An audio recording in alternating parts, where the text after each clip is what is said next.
మీ వ్యాపార ప్రకటనలకు ఇంటర్వ్యూలకు సంప్రదించండి 9539 345 345. నమస్తే. సామాన్యుడి జీవితంలో సామాజిక స్పృహ నెంబర్ 1 న్యూస్‌కి స్వాగతం. నేను రవీంద్ర. ఇప్పుడు కూటమి ప్రభుత్వంలో ఒక మహిళా మంత్రి ఆమెపై తీవ్రమైనటువంటి విమర్శలు, ఆరోపణలు బాగా వినిపిస్తున్నాయి. ఒక చర్చనీయాంశమైనటువంటి టాపిక్‌గా మారిపోయింది. ఉత్తరాంధ్రకు చెందినటువంటి ఆ మహిళా మంత్రి ఒక కీలకమైనటువంటి విభాగానికి మంత్రిగా పనిచేస్తున్నారు. ఒక మంచి నాయకురాలుగా గుర్తింపు ఉంది. పార్టీలో సీనియర్ నాయకురాలుగా కూడా ఆమెకు ఒక ప్రాధాన్యత ఉంది. ఇటువంటి క్రమంలో తాజాగా వస్తున్నటువంటి ఆరోపణలు కానీ విమర్శలు కానీ మరింత ఆమెను వివాదాల్లోకి నెట్టింది. అలాగే ఒక రకమైనటువంటి చిక్కుల్లో కూడా నెట్టిందనే చెప్పాలి. ఇప్పుడు ఆ మహిళా మంత్రిపై ముఖ్యమంత్రి నారా చంద్రబాబు నాయుడు స్వయంగా ఒక ఇంటెలిజెన్స్ రిపోర్ట్ అనేది కోరారట. దానికి సంబంధించి సీఎంఓ అధికారులు దానికి సంబంధించి అసలు ఎందుకు వస్తున్నాయి ఆరోపణలు, ఏం జరిగింది అనే దాని మీద నివేదిక తయారు చేసే పనిలో ఉన్నారు. చాలా కీలకమైనటువంటి అంశం. 2019 నుంచి 2024 వరకు అధికారం లేక, అధికారం కోసం విశ్వ ప్రయత్నాలు, ప్రజల ముందుకు వెళ్ళి వైఎస్ఆర్సీపీ అనుసరించినటువంటి విధానాలను, ప్రజా వ్యతిరేక పాలనను ప్రజల్లోకి తీసుకువెళ్ళారు. సక్సెస్ అయ్యింది. తెలుగుదేశం పార్టీ కానీ, అలాగే జనసేన కానీ, భారతీయ జనతా పార్టీ కానీ.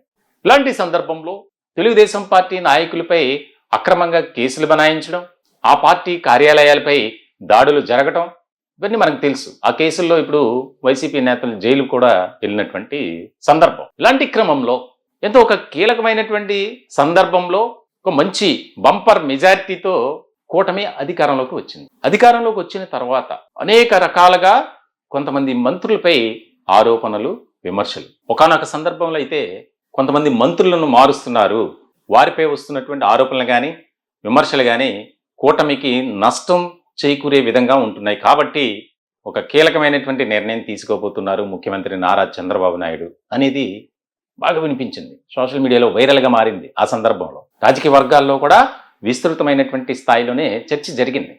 కొంత ఆయన డైరెక్ట్గా 1-to-1 కూర్చొని మాట్లాడటం, మీ మీద వచ్చినటువంటి ఆరోపణలు ఇదిగో ఇవి, వీటిని మీరు ఇది చేసుకోకపోతే కంటిన్యూ అవడం కష్టం అని చెప్పి ఎవరి మీద అయితే దాదాపుగా 6-7 మంత్రులు ఉన్నారట, వారందరికీ క్లాస్ పీకినటువంటి సందర్భం. అంత సెట్ రైట్ అయింది అనుకున్న సందర్భంలో ఇప్పుడు మహిళా మంత్రి వ్యవహారం అనేది బయటపడటం. అంటే ఆమె నేరుగా తప్పు చేశారు అని చెప్పి మేము చెప్పడం లేదు, కానీ ఆమె చుట్టూ ఉన్నటువంటి క్వార్టర్ ఏదైతే ఉందో వారు మంత్రి గారి పేరు చెప్పి అనేక రకమైనటువంటి డీల్స్, సెటిల్మెంట్లు ఇవన్నీ కూడా చేస్తున్నారు అనేది ఒక కీలకమైనటువంటి చర్చగా మారింది. తాజాగా ఆదివారం హైదరాబాద్లో కోట్ల రూపాయలకు డీల్ కుదిరింది. దానికి సంబంధించి మొత్తం ఆ పనులన్నీ మంత్రి గారి పిఏ ఆయనే చూసుకున్నాడు. అంటే ఆ పిఏకు మంత్రి గారు ఫుల్ పవర్స్ ఇచ్చారు అనేది. దానికి సంబంధించి కూటమి ప్రభుత్వానికి, అంటే ముఖ్యంగా తెలుగుదేశం పార్టీకి అనుబంధంగా ఉండేటువంటి పత్రికల్లో కూడా ఆర్టికల్స్ రావడం ఇక్కడ ముఖ్యమైనటువంటి అంశం. చాలా కీలకమైనటువంటి ఒక అంశంగా దీనిపై చర్చ జరుగుతుంది. ఆ మహిళా మంత్రిపై ముఖ్యమంత్రి ఆరా తీయటం, దానికి సంబంధించి వివరాలు కోరడం, అడగడం ఇక్కడ మరింతగా ప్రాధాన్యత సంతరించుకుందనే చెప్పాలి. ఎక్కడైనా సరే నిప్పు లేకుండా పొగరాదు కదండి. అంతమంది మంత్రులు ఉన్నారు, అంతమంది సీనియర్ నాయకులు ఉన్నారు, ఎవరిపై రానివి అంటే గతంలో కొంతమంది మీద వచ్చినాయి, అవి దానికి సంబంధించి ఇట్లా చేయడం మంచిది కాదు అని క్లాస్ పీకినటువంటి సందర్భంలో వారు కొద్దిగా సెట్ రైట్ అయ్యారు. ఇప్పుడు తాజాగా వస్తున్నటువంటి ఈ యొక్క ఏవైతే ఆరోపణలు ఉన్నాయో, విమర్శలు ఉన్నాయో, గతంలో ఆ మంత్రి గారిపై కొన్ని ఆరోపణలు వచ్చాయి. అది వాస్తవం అని తేలడంతో ఆమె దగ్గర పనిచేస్తున్నటువంటి కొంతమందిని తొలగించుకున్నారు. ఆమె తిరుమల తిరుపతి దేవస్థానం అంశానికి సంబంధించి అక్కడ సిఫారసు లెటర్స్ కానీ, దర్శనానికి సంబంధించి ఇంకా రకరకాల వ్యవహారాలు. ఇప్పుడు తాజాగా ఒక పిఏని పెట్టుకున్నారు. మొత్తం అంతా ఆయన కనుసనల్లోనే సాగుతుంది.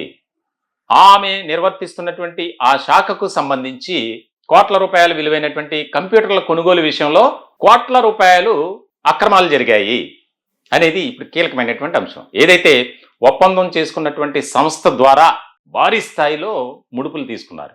ఇప్పుడు ఇది మరి కొద్ది రోజుల్లో దీనిపై పూర్తి వివరాలు బయట పెట్టే అవకాశం ఉంది ప్రభుత్వమే. మరి ఏ రకమైనటువంటి పరిణామాలు చోటు చేసుకుంటాయి ఎందుకంటే ఇప్పటికే కూటమిలో కొంతమంది నాయకులపై అనేక రకాలుగా ఆరోపణలు, ల్యాండ్ సెటిల్మెంట్లు చేస్తున్నారు, భూ కబ్జాలు చేస్తున్నారు.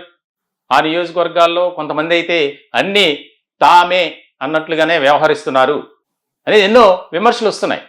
మరి దీన్ని ఖచ్చితంగా ఇలాంటి సమస్యలన్నింటినీ పరిష్కరించుకోవాల్సినటువంటి అవసరం, బాధ్యత పార్టీ అధినేత నారా చంద్రబాబు నాయుడుపై ఉంది. ఇలాంటి క్రమంలో ఆయనపై ముఖ్యంగా పార్టీ లీడర్గా ఉన్నారు, ఆయన పార్టీ అధినేతగా ఉన్నటువంటి సందర్భంలో ఆ పార్టీలో ఎవరు చేసినా ఆయనకు కూడా వస్తుంది. ఆయనకి రావడమే కాదు, పక్క పార్టీలైనటువంటి మిత్రపక్షాలు జనసేన, భారతీయ జనతా పార్టీకి కూడా మైనస్.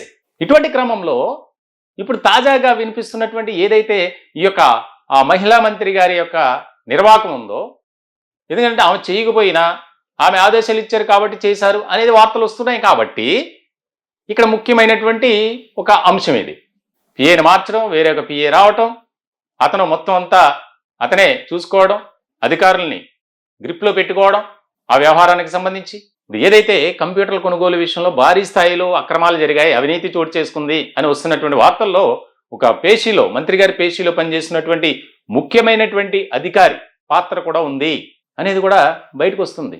ఇప్పుడు సెక్రటరియట్లో ఇదే టాపిక్, ఎవరిని కదిపినా ఈ రకమైనటువంటి ఇది.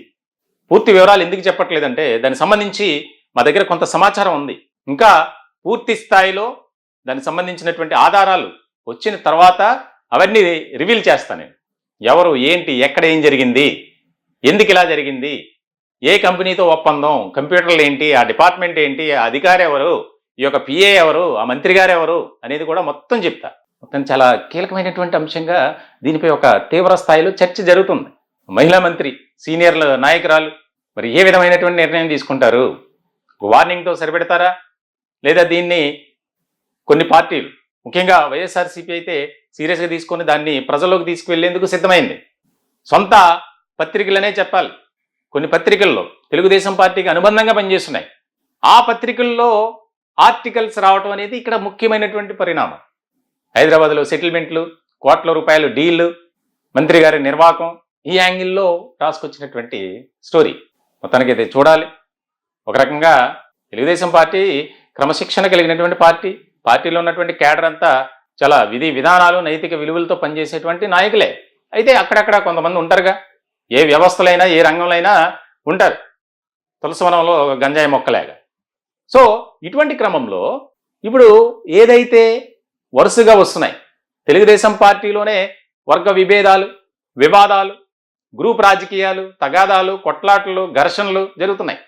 వాటితోనే తలపట్టుకుంటున్నటువంటి ముఖ్యమంత్రి నారా చంద్రబాబు నాయుడు తాజాగా మంత్రివర్గంలోనే ఒక మంత్రి ఇలా చేశారు అంటే మరింతగా ఆయన చాలా సీరియస్గా ఫోకస్ పెట్టారట. దీనిపై త్వరలోనే ఇంటెలిజెన్స్ నివేదిక, అలాగే ఆ డిపార్ట్మెంట్ సంబంధించి కూడా నివేదిక అవి తెప్పించుకొని దానికి సంబంధించి ఏం చేస్తారనేది ఇక్కడ కీలకంగా మారింది. ఇదే టాపిక్పై నేను మళ్ళీ కొద్ది రోజుల్లో ఒక ప్రత్యేకమైనటువంటి వీడియో చేస్తా. దానికి సంబంధించి అప్పుడు పూర్తి వివరాలు మీకు చెప్పడానికి నేను ప్రయత్నం చేస్తా. ఈ టాపిక్పై మీ విలువైనటువంటి అభిప్రాయాలు, సలహాలు, సూచనలు కామెంట్ రూపంలో తెలియజేయండి. దయచేసి మా ఛానల్ని సబ్స్క్రైబ్ చేసుకోండి. Thank you.